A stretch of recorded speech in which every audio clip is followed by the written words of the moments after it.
விஜய் சாரோட political meet இன்னைக்கு நடக்குது. ஆமாம். அண்ட் இது வந்து ஏதாவது ஜனநாயகனை பாதிக்கும் நினைக்கிறேன். முதல் 4 நாட்கள் 404 கோடி பண்ணி ஒரு பெரிய ரெக்கார்டை வந்து இந்த படம் பண்ணியிருக்குன்னா, கூலி பண்ணியிருக்குன்னா, எங்கள் தலைவரோட படம் அட்லீஸ்ட்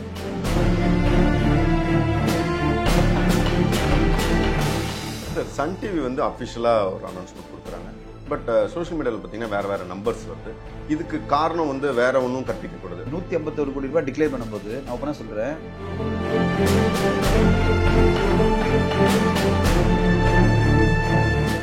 சார் விக்ரம் படம் பார்த்தீங்கன்னா எல்சிக்குள்ளே இருந்துச்சு. அண்ட் அதுக்கு ஒரு ஸ்ட்ராங்கான ஒரு சர்ப்ரைஸ் எலமெண்ட்ஸ் நிறைய கிளைமேக்ஸ், ப்ரீ கிளைமேக்ஸில் கிளைமேக்ஸ் எல்லாம் வச்சுருந்தாங்க. ஸோ அது மாதிரியான சர்ப்ரைஸ் எலமெண்ட்ஸ் இதில் வச்சு, ஆனால் அதை டிஸ்க்ளோஸ் பண்ணிட்டாங்களோ, அதாவது ஓப்பனாக அந்த ட்ரெய்லர்லையோ அல்லது ஆடியோ லான்ச்லையோ சொன்னது ஒரு பெரிய ட்ராபேக். நான் அந்த ட்ரெய்லர் பார்த்தோன்னே என்னுடைய கான்ஃபிடன்ஸ் கொஞ்சம் குறைஞ்ச போச்சு. என்னாச்சுன்னா, நான் ஒரு பிளாட் எதிர்பார்த்தேன் ட்ரெய்லரில்.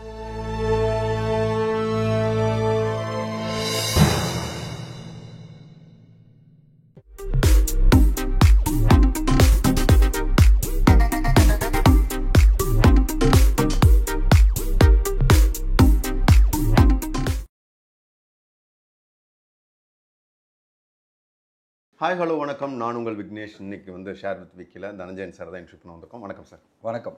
கூலி நீங்கள் எதிர்பார்த்த மாதிரியான ஒரு வெற்றி தான் வந்திருக்கு. இண்டஸ்ட்ரி ஹிட் ஆகிறதுக்குண்டான ஒரு சூழல் தான் இருக்குது. எப்படி சார் பார்க்குறீங்க? கண்டிப்பாக. அதாவது நம்ம எதிர்பார்த்துட்டு தான் இருந்தோம். இந்த ஒரு பெரிய காம்பினேஷன், இவ்வளோ பெரிய ஒரு பிரமாதமான ஒரு மார்க்கெட்டிங், ஒரு பெரிய என்ன சொல்கிறது, ரிலீஸ்க்கு முன்னாடியே இது வந்து பாடல்கள்லாம் மிகப்பெரிய லெவலில் வெற்றி அடைஞ்சு ஒரு எதிர்பார்ப்பு வந்து உருவாக்கின ஒரு காம்பினேஷன் இது.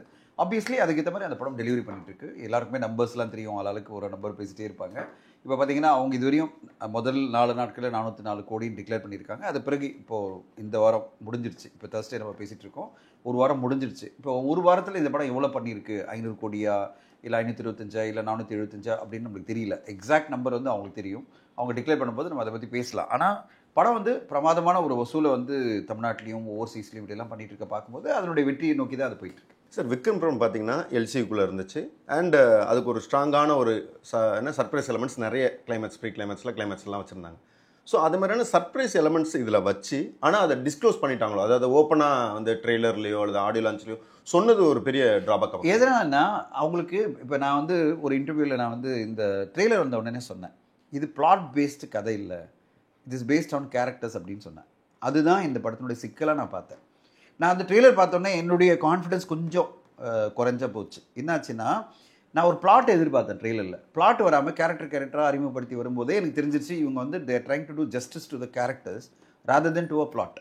ஒரு பிளாட்டை நீங்கள் ஸ்ட்ராங்காக டெவலப் பண்ணிவிட்டு அந்த பிளாட்டை மட்டும் நீங்கள் பொசிஷன் பண்ணி வச்சிங்களேன், இது ஒரு கான்ஃப்ளிக்ட் பிட்வீன் 2 பேர், ஒரு ஹீரோ அண்ட் வில்லன் அப்படின்ற ஒரு கதையில் சொல்லி இதில் மெய்தி கேரக்டர்லாம் வராங்கன்னு சொல்லும்போது ஆடியன்ஸ் உடனே கனெக்ட் ஆகிடுவாங்க. ஓ, என்ன கான்ஃப்ளிக்ட் இது, எவ்வளோ பெரிய ஒரு கான்ஃப்ளிக்ட். இப்போ நீங்கள் விக்ரம் எடுத்திங்கன்னா ட்ரெய்லரில் கிளியராக சொல்லுவாங்க, அங்கே ஃபாத் ஃபாஸ்டில் ஒரு போலீஸாக தேடுறாரு, வில்லன் வந்து விஜய் சேதுபதி, கமல் சார் வந்து ஒரு இது கேரக்டர், இவர் வந்து ஒரு கோஸ்டாக இருக்காரு அப்படின்றத ரொம்ப தெளிவாக சொல்கிறாங்க. அதில் சர்ப்ரைஸாக எண்டில் வந்து சூர்யா சார் வந்து அவர் தான் வந்து இவங்களுக்கெல்லாம் பாஸ் அப்படின்றத ஒரு ஹோல்ட் பண்ண முடியும். ஆனால் இங்கே அந்த மாதிரி ஒரு படம் இல்லாமல் கேரக்டர் பேஸாக ட்ரிவன் ஆகிட்டு இருக்கு கதை. அங்கே ஒரு ஷோபி, இங்கே ஒரு இவர், இங்கே ஒரு இவர், அவர் அப்படின்னு சொல்லும்போது இவங்க கதையை நகர்த்தி கொண்டு போகிறதே கேரக்டர் வச்சு தான். ஒரு சத்யராஜ் சார், ஒரு ஸ்ருதிஹாசன் தான். அப்போ கேரக்டர் பேஸ் நகர்த்தி கொண்டு போதே ஒரு கதை வீக் ஆகிட்டே இருக்கும். நம்மளால் வந்து ஒரு ஸ்ட்ராங்கான ஹோல்டு பண்ண முடியாது. இப்போ 2 விதம் தான் இருக்குது ஸ்க்ரீன் பிளேயில் சொல்லுவாங்க. ஒன்று வந்து கேரக்டர் ட்ரிவன், இன்னொன்று வந்து பிளாட் ட்ரிவன். இப்போ நீங்கள் பிளாட் ட்ரிவன் கதைகள் எப்பவுமே தூக்காது, ஏன்னா அந்த பிளாட்டுக்குள்ளே உங்களை உள்ள கொண்டு வந்துடும். கைதி பிளாட் ட்ரிவனா கேரக்டர் ட்ரிவனா? Plot driven. விக்ரம் கேரக்டர் ட்ரிவனா பிளாட் ட்ரிவனா? Plot driven. So simple is. இப்போ ஏன் கைதி நம்மளுக்கு வந்து அவ்வளோ கனெக்ட் ஆச்சு பெருசாக? It is not based on any character, it's based on a plot. இப்போ இந்த படத்தை பொறுத்தவரையும் அவங்களுக்கு ஒரு கன்ஸ்டன்ட் இருந்திருக்கும். அதாவது லோகேஷ் அவர்களுக்கும் ப்ரொடக்ஷனுக்கும் என்ன கன்ஸ்டன்ட் இருந்திருக்குன்னா, இத்தனை பேர் நடிக்கிறாங்க, இவங்களை நான் வந்து விஷுவலாக காமிக்கலன்னா நம்ம மாட்டிப்போம்ல, அவங்களுக்கு திருப்தி ஆகாது இல்லை, அதுக்கு போய் ஜஸ்டிஸ் பண்ண போயிட்டு இதில் மாட்டிக்கிட்டாங்களோ அப்படிலாம் நம்ம வந்து நினைக்க தோணுது. ஆனால் இதெல்லாம் வந்து ஒரு ஃபீட்பேக் தான். இதை வந்து ரிலீஸ்க்கு முன்னாடியே நம்ம காமிச்சாலும் இதே ஃபீட்பேக் தான் கொடுத்துருக்க போகிறோம். ஆனால் அவங்க நம்பிக்கை நிறைய இருந்தது, அந்த நம்பிக்கையோடு அவங்க வந்து ரிலீஸ் பண்ணிட்டாங்க. ஸோ ஒரு கதையாக வரும்போது இவ்வளோ ஃபீட்பேக் இருக்குல்ல, இதே வந்து டெஸ்ட் ஸ்க்ரீன் பண்ணி தானே எல்லாமே தெரிஞ்சிருக்கும். அவங்க டெஸ்ட் ஸ்க்ரீனிங்கில் ஒரு முக்கியமான ஒரு ஏஜென்சியோட வச்சுட்டு ஏதாவது ஒரு முக்கியமான டீமை வச்சுக்கிட்டு அந்த டெஸ்ட் ஸ்க்ரீனிங் மட்டும் பண்ணாங்கன்னா 100% அவங்களுக்கு வந்து ஒரு பெட்டரான படைப்பு உருவாகிறதுக்கு வாய்ப்பு இருக்குது. இப்போது நான் வந்து எவ்ரிடே ஒரு படம் பார்ப்பேன், எவ்ரிடே படம் பார்த்துட்ருக்கேன். எவ்ரிடே உங்கள் இன்டர்வியூ வரும்போது தான் ஒரு படம் ஸ்கிப் ஆச்சு. எனக்கு வந்து எவ்ரிடே 6 to 9 ஒரு படம் பார்ப்பேன். நேற்று ஒரு படம் பார்த்தேன், இன்றைக்கி ஒரு படம் பார்த்துருக்கேன், நாளைக்கு ஒரு படம் பார்க்குறேன். இதெல்லாம் அன்ரிலீஸ் படங்கள். இந்த படங்கள்லாம் எனக்கு காமிக்கிறதுக்கு காரணம் என்ன சொல்லுவாங்க, சார் நானும் எங்கள் டீமும் பார்ப்போம், ஒரு 4 பேர். யார் வெளியில் சொல்ல மாட்டோம், படம் பேர் சொல்ல மாட்டோம், பட் அவங்க கூட நாங்கள் அங்கேயே சொல்லிட்டு வந்துடுவோம் இது ஒர்க் ஆகுமா இல்லையா, என்னென்ன கரெக்ஷன் பண்ணலாம், என்ன கரெக்ஷன் பண்ணலாம். ஒர்க் ஆகும்னா இந்த கரெக்ஷன்லாம் பண்ணுங்கள், ஒர்க் ஆகுதுன்னா நான் சொல்லிடுவேன் சார் எனக்கு இதில் எதுவுமே பண்ண முடியாது, யூ கம்ப்ளீட்லி லாஸ்ட் இட், இந்த பிளாட் வந்து லாஸ்ட் ஆயிடுச்சு, இனிமேல் இதை காப்பாற்ற முடியுமான்னு தெரியல. அதில் பார்த்தீங்கன்னா பல பேர் வந்து வெளியூர்லேருந்து வந்து படத்தை எடுத்து 1.5 கோடி 2 கோடி எடுத்துகிட்டு அவங்க எங்கிட்ட ரொம்ப ரிக்வெஸ்ட் பண்ணுவாங்க, சார் இதை எதையாவது காப்பாற்ற முடியுமா சொன்னால், சார் அது பெரிய ஒர்க்கு, அதை பண்ணவே முடியாது, இந்த படத்தில் பண்ண முடியாது. ரெண்டாவது நீங்கள் எடுத்து 6 மாதம் ஆச்சு, இப்போ எடுத்து நம்ம திருப்பி ரீஷூட் பண்ணி ஒப்பேத்தணுன்றது கஷ்டம், இந்த படத்தை பொறுத்தவரையும் நீங்கள் விட்டுருங்க, இது முடிஞ்சிருச்சு இவ்வளோதான் அப்படின்னு சொல்லிட்டு என்னுடைய பாயிண்ட் ஆஃப் வியூ நான் ஷேர் பண்ணிட்டு போயிட்டே இருப்பேன். நீங்கள் எடுத்துக்கணுன்ற அவசியம் இல்லவே இல்லை.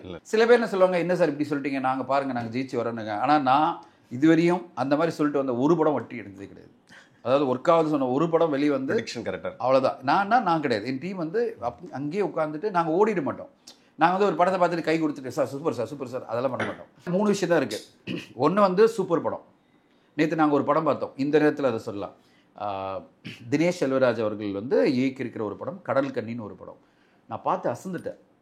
ஆண்ட்ரியா நடிச்சிருக்காங்க, சுனைனா நடிச்சிருக்காங்க, பிரமாதமான ஒரு படத்தை பார்த்தேன். நேற்று பார்த்துட்டு நான் டைரக்டரையும் கண்ணன் ப்ரொடியூஸ் பண்ணியிருக்காரு, நான் கட்டி பிடிச்சி நான் சொன்னேன் இந்த படம் ஷார்ட் பல விருதுகளும் பல பேரும் கிடைக்கும் அப்படின்னு நான் சொல்லிவிட்டு எல்லோரும் நானும் ஒய்ஃபு என்னோட டீம் எல்லாம் பார்த்துட்டு அப்ரிஷியேட் பண்ணிட்டு வந்தோம்.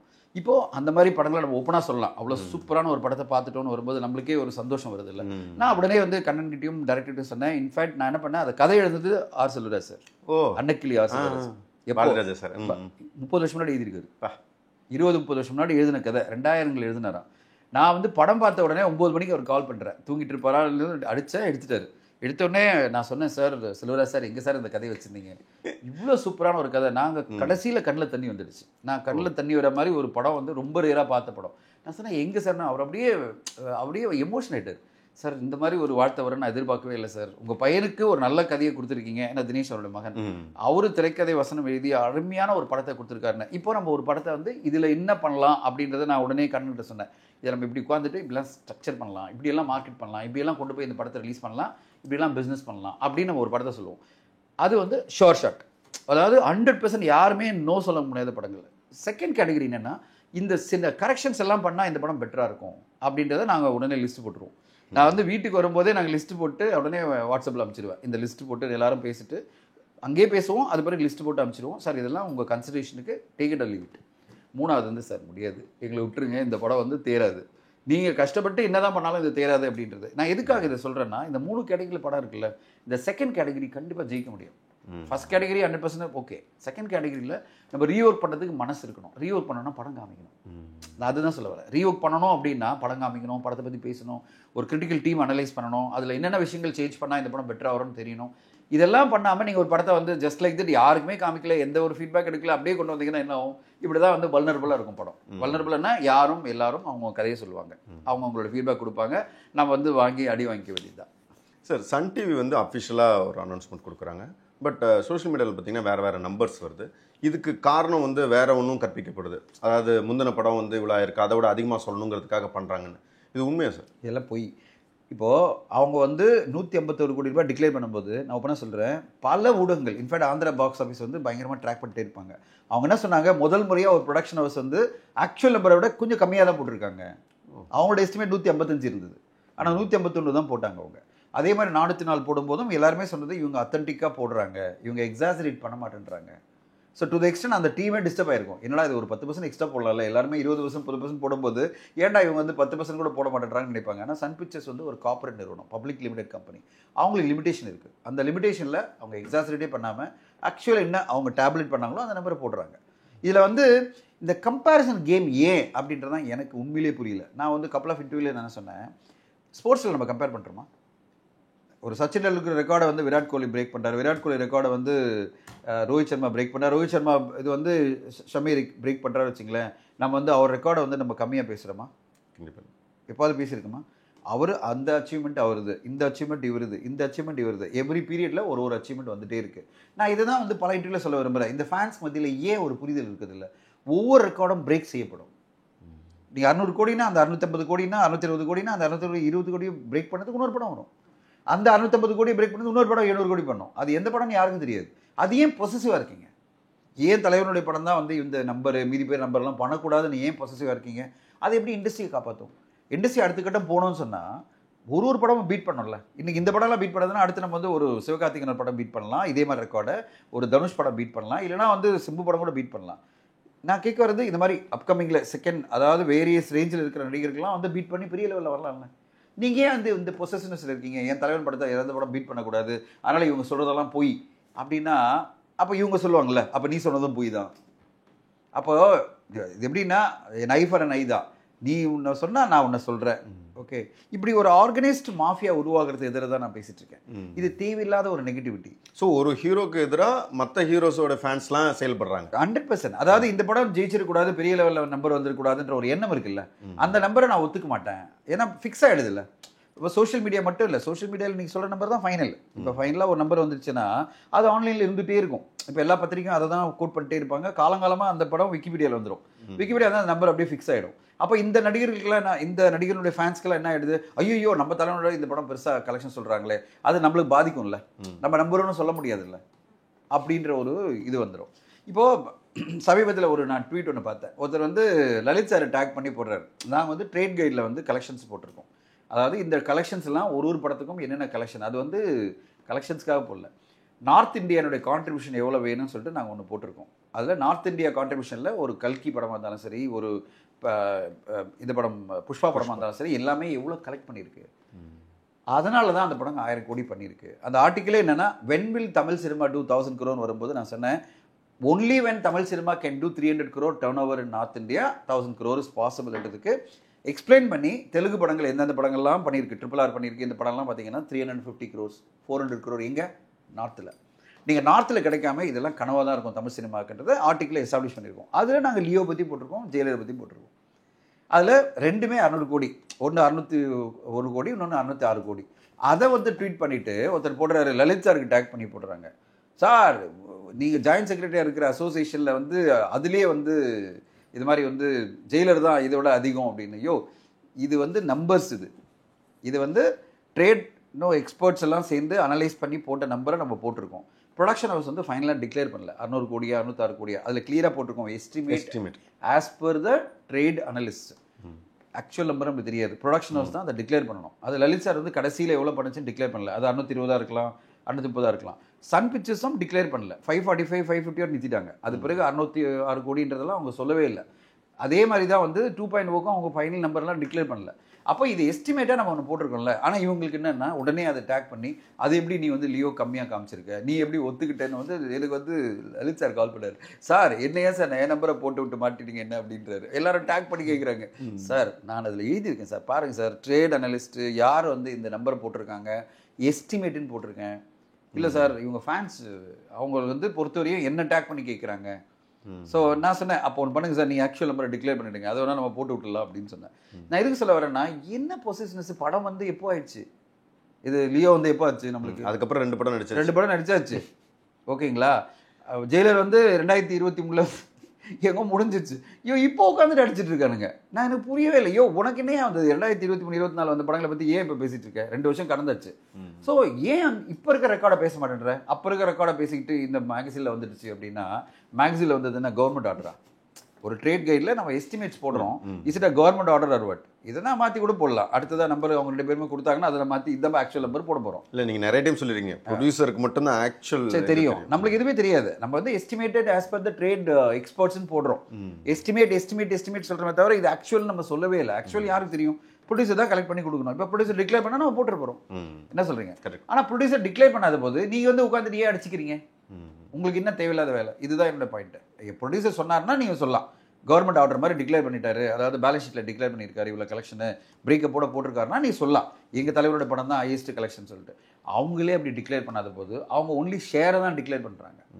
அதை விட நேற்று என்ன நடந்ததுன்னா பெரிய கூத்து. லலித் சாரை டேக் பண்ணிவிட்டு கடந்த வருஷம் அவருடைய பேலன்ஸ் ஷீட்டை எடுத்துட்டாங்க நெட்லேருந்து. எடுத்துட்டு அந்த பேலன்ஸ் ஷீட்டை வச்சு சொல்கிறாங்க, இந்த படம் 404 கோடி தான் கலெக்ட் பண்ணியிருக்கு. எவ்வளோ? 4 கோடி தான். ஆக்சுவலி 404 கோடி வந்து ரெவன்யூ வந்திருக்குப்பா. பாக்ஸ் ஆஃபீஸ் கலெக்ஷன் வேறு. இப்போது ஒரு 100 கோடி ரூபாய் தமிழ்நாட்டில் வரணும் அப்படின்னா, அதாவது ஷேர் வரணும்னா அந்த படம் 225 கோடி கிராஸ் பண்ணணும். அவர் கிராஸை டிக்ளேர் பண்ணுவாரா, ஆக்சுவல் அமௌண்ட்டை டிக்ளேர் பண்ணுவாரா பேலன்ஸ் ஷீட்டில்? ஆக்சுவலாக மட்டும் தான் டிக்ளேர் பண்ணுவார். 100 கோடி ரூபாய் ஷேர் எனக்கு வந்திருக்கு தான் டிக்ளேர் பண்ணுவார். 225 கோடி கிராஸ், அதில் டேக்ஸ் இவ்வளோ கட்டியிருக்கேன், அதில் இந்த டிஸ்ட்ரிபியூட் இவ்வளோ கொடுத்துருக்கேன், எனக்கு இவ்வளோ தான் ஷேர் வந்ததுன்னு சொல்லுவாரா? கண்டிப்பாக சொல்ல மாட்டேன். அது சொல்ல மாட்டார்ல. அவன் என்ன போட்டிருக்கான் எல்லாரும், இல்லை இல்லை லலித் சாரே போய் சொல்லியிருக்காரு. ஏன்னா லலித் சார் வந்து 404 கோடி தான் கவர்மெண்ட்டுக்கு டிக்ளேர் பண்ணியிருக்காரு. அதாவது லியோ படத்தினுடைய ரெவன்யூவான லலித் சார் கால் பண்ணி, சார் உங்களை வச்சு செய்கிறானுங்க அவனுங்க, ஃபஸ்ட்டு இது ஆரம்பிச்சானுங்க மேகசின், இப்போ பார்த்தீங்கன்னா பேலன்ஸ் ஷீட்டே போட்டானுங்க. பேலன்ஸ் ஷீட்டை போட்டு அவன் இஷ்டத்துக்கு பேசிட்டு இருக்கானே, என்ன சார் அப்படின்னா, சார் என்ன சார் இவனுங்க பாட்டு எங்கேருந்து எடுத்துட்டானுங்க தெரியல, அவங்க புரிஞ்சு கூட மாட்டேன்றாங்க. நான் போட்டது வந்து என்னுடைய ஆக்சுவல் என் பாக்கெட்டுக்கு வந்தது. நான் வந்து பல தடவை இன்டர்வியூல சொல்லியிருக்கேன், கிராஸ் 100 rupeesன்னா ப்ரொடியூசருக்கு எவ்வளோ கிடைக்குன்னா 40% தான் கிடைக்கும். 40 45% தான் கிடைக்கும். ஏன்னா 26% டேக்ஸ் போயிடுது. 100ல் 26% போயிடுச்சுன்னா எவ்வளோ இருக்குது? 74 ரூபா தான் இருக்குது. அதில் வந்து உங்களுக்கு 55% கிடைச்சா ஆவரேஜ் 60% கிடையாது. எவ்வளோ வரும் உங்களுக்கு? இவ்வளோ தான் கிடைக்கும் உங்களுக்கு. அப்போது 45 ரூபா மேலே உங்களுக்கு கிடைக்காது. 100 ரூபா நீங்கள் கொடுக்குற அமௌண்ட்டில் ப்ரொடியூசருக்கு 45 தான் வரும்னா, அவர் 100 கோடி ரூபா வந்திருக்குன்னா நீங்கள் அப்போ எவ்வளோ கால்குலேட் பண்ணணும்? கிராஸு அவங்க டிக்ளேர் பண்ணது எல்லாமே கிராஸ் கலெக்ஷன் 60 கோடியோ வாட் எவர் இட் இஸ். அப்போது அதுலேருந்து அவங்களுக்கு எவ்வளோ வந்தது அதுதான் அவங்க சொல்கிறாங்க. இதை புரிஞ்சிக்காமல் ஆளால் இஷ்டத்துக்கு பேசிக்கிட்டு இதெல்லாம் போய் இந்த நம்பர்லாம் தப்பு அப்படின்னு சொல்லும்போது எனக்கு ஏன் உனக்கு இவ்வளோ அப்சஷனு? ஒரு படத்தை ரன் டவுன் பண்ணணும்னு நினைக்கிறது ஏன் பண்ணணும்? இப்போது அவரை டார்கெட் பண்ணி பண்ணணும். இப்போ நீங்கள் அவரை டார்கெட் பண்ணி பண்ணும்போதாவது அவருடைய ஃபேன்ஸ் எல்லாம் இறங்கின்னு இந்த படத்தை டார்கெட் பண்ணுறாங்க. அப்போ எண்டே இல்லை. நீ ஒன்று அடிக்கிற, நீ வந்து அவங்கள அடிக்கிறேன்னா அவங்க ஒன்று அடிக்கிறாங்க. அப்போ வந்து இது எண்டேலாம் போகும்போது ஒரு படம் தானே பாதிக்கப்படுது, இண்டஸ்ட்ரி தானே பாதிக்கப்படுது, அதனுடைய நியாயமான பொட்டன்ஷியல் பாதிக்கப்படுதா இல்லையா? ஒரு பொட்டன்ஷியல் எப்படின்னா என்ன அர்த்தம்னா, ஒரு ஃபேன்ஸ் வந்து எந்த பயசும் இல்லாமல் போய் படத்தை பார்க்குறது. ஃபேன்ஸ்னால் சினிமாவுடைய fans, not necessarily Rajini sir fans or கம் விஜய் சார் ஃபேன்ஸ் எல்லாம். அவங்க வந்து அன்பயஸ்டாக போய் ஒரு படத்தை பார்க்கணும்னு நினச்சா அதுக்கான ஒரு இடமே கிடைக்க மாட்டேங்குது இப்போ இருக்கிற இண்டஸ்ட்ரியில். என்னன்னா கலர் பண்ணிடுறாங்க, ஃபுல் மைண்டை வந்து குழப்பி இந்த படத்து பக்கமே போகாத, தியேட்டர் பக்கமே போகாத, நீ வந்து போனால் அவனுக்கு வந்து நீ வந்து பாவம் பண்ண மாதிரி ஆகிடும் அப்படின்ற மாதிரி ஒரு பிம்பத்தை கிரியேட் பண்ணுறாங்களே, அதுக்கு எதிராக தான் நான் பேசிட்டு இருக்கேன். Super sir. விஜய் சாரோடைய பொலிட்டிக்கல் மீட் இன்னைக்கு நடக்குது. ஆமாம். அண்ட் இது வந்து ஏதாவது ஜனநாயகனை பாதிக்கும்னு நினைக்கிறேன்? இல்லை இல்லை இல்லை, அதெல்லாம் கிடையாது. அவர் எப்போ டிசைட் பண்ணிட்டார் இது வந்து அரசியல் வரணும்னு எப்போ டிசைட் பண்ணிட்டார்? இன்றைக்கி அந்த பொலிட்டிக்கல் மாநாடே மிகப்பெரிய கோலாகலமாக இருக்குது. அவ்வளோ பெரிய சோஷியல் மீடியா ஓப்பன் பண்ணாலும் சரி, டிவி ஓப்பன் பண்ணாலும் அதுதான் இருக்குது. லட்சக்கணக்கான பேர் வந்து பார்ட்டிசிபேட் பண்ணிக்கிட்டு பெரிய லெவலில் ஒரு மக்கள் கூட்டம் வருதுன்னா ஒரு தலைவனுக்கான அறிகுறி தானே அது. இது எல்லாமே அரசியலில் எப்படி டிரான்ஸ்லேட் ஆகுன்றதை வெயிட் பண்ணி பார்க்கணும். ஏன்னா விஜய் சாரை பார்க்கணுன்றது லட்சக்கணக்கான பேர் வந்து நிற்கிறாங்க. இது அரசியலாக மாறும்போது எப்படி ஓட்டாக மாறும், அது வந்து மூமெண்ட்டாக எப்படி மாறப்போகுதுன்னு வெயிட் பண்ணி பார்க்கணும். ஆனால் ஒரு இளைஞர்கள் மத்தியில் ஒரு எழுச்சி இருக்குது. விஜய் சாரை பார்க்கணும், விஜய் சாருடைய ஜேர்னியில் நம்மளும் இருக்கணுன்ற ஒரு எழுச்சி இருக்குது. எல்லாமே நெக்ஸ்ட் இயர் நம்மளுக்கு ரிசல்ட் தெரியும். பட் ஆனால் இந்த மாநாடு வந்து மிகப்பெரிய ஒரு எதிர்பார்ப்பில் இருக்குது. அரசியல் வேறு, சினிமா வேறு. அவர் சினிமாவில் ரசிக்கிற ரசிகர்கள் அப்படி தான் இருப்பாங்க. அவங்க வெயிட் பண்ணிட்டே இருப்பாங்க, அந்த படம் எப்போ வருது நம்ம கொண்டாடணும் அப்படின்னு. ஏன்னா அவங்களுக்கு ஒரு சேலஞ்ச் இருக்குல்ல.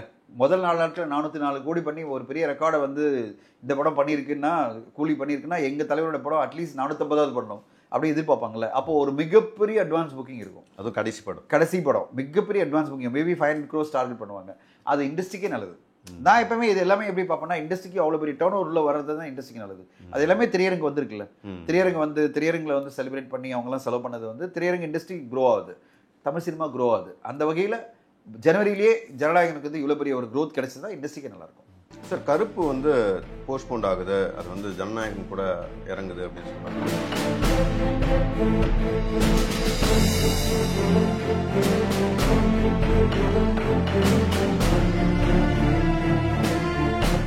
மதராசிக்கு எந்த மாதிரியான எதிர்ப்பு? அந்த படம் வர வரையும் விட்டுருங்கப்பா, பெருசாக வந்து நெகட்டிவிட்டி ஸ்ப்ரெட் பண்ணாமல்.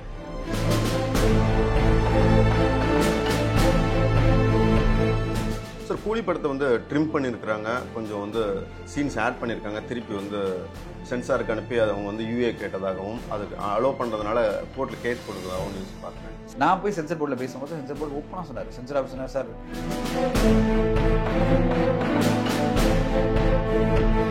பரபரப்பான சினிமா செய்திகள், நட்சத்திரங்களின் பேட்டிகள், சினிமா வரலாறு ஆகியவற்றை பார்க்கவும் படிக்கவும் உங்களுக்கான இணையதளம் touringtalkies.co.